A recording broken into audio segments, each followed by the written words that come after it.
Interesting development coming down. There's this effort to get a state income tax on the ballot this fall. In fact, they've succeeded in gathering enough signatures for Initiative 1098.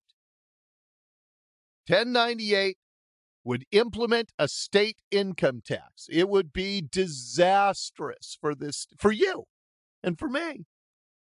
You and I might not be hit by it because right now they're pitching it as a tax on high earners. But as soon as they get the income tax in place, they're going to say, oh, yeah, we're in a fiscal crisis. 200,000 is the threshold. No, we're going to lower it to 100,000. We've got a fiscal crisis. Let's lower it to 60,000. It's just an attempt to get the income tax started so they can keep lowering and lowering and lowering the rate or the income threshold, and then they will raise and raise and raise the amount they tax you and me. But now there's an interesting development. The sleazy SEIU, Service Employees Union, the shady SEIU, they're a big backer of 1098 because, of course, the unions are part of every tax hike initiative because the money goes to the union employees. That's why they want this money. That's why they're pushing it. Well, now, apparently, one of the SEIU members is under investigation for fraud while gathering signatures. Let me get some details on this. Scott Stanzel is the campaign manager for the No on 1098 campaign. Hey, Scott, good to talk to you this afternoon. Nice talking with you, Dori. Okay, so what do we know about this? I know the Secretary of State's office has confirmed that it is investigating. What do we know about this?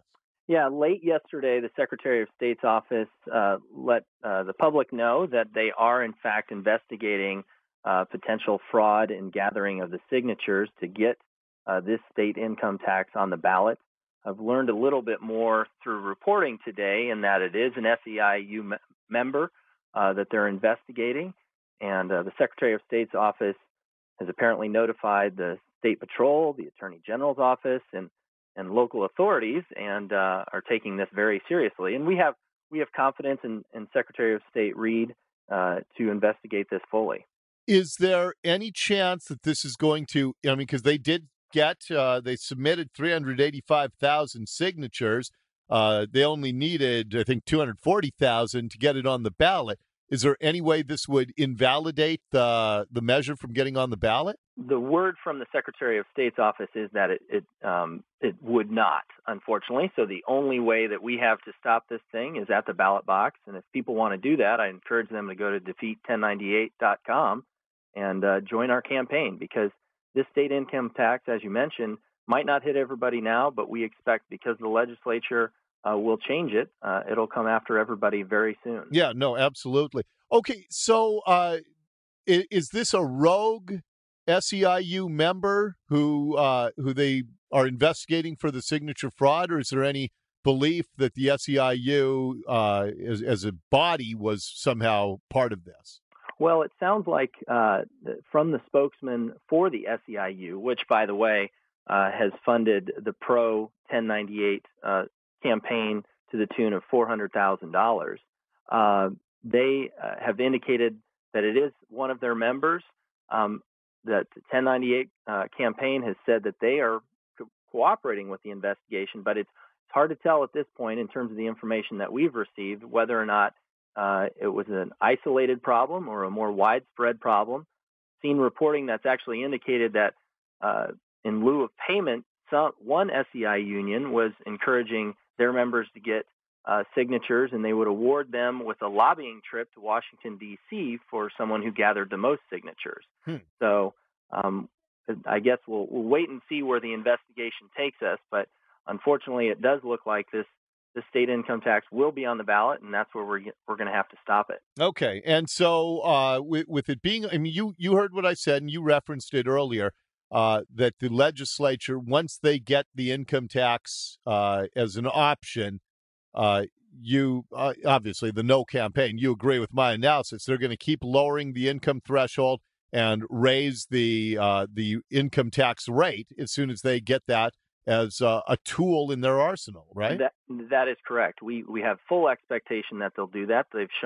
Legislators have shown their propensity to change ballot initiatives, and they've done it time and time again in the past. In fact, they've raided these dedicated accounts, so the money that comes in from the high taxes that this 1098 would impose on Washingtonians could be rated for just about anything they want to use it for. So we think it's a really poorly constructed tax, the wrong tax at the wrong time. And Olympia and the legislators down there don't have a tax problem; they have a spending problem.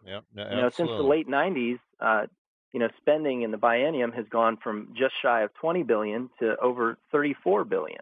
So spending has continued to increase, but they need to show some real reforms down there. And we think that adding one more tax to Washingtonians is not the way to do it. Yep, I got you. All right, tell me your website one more time.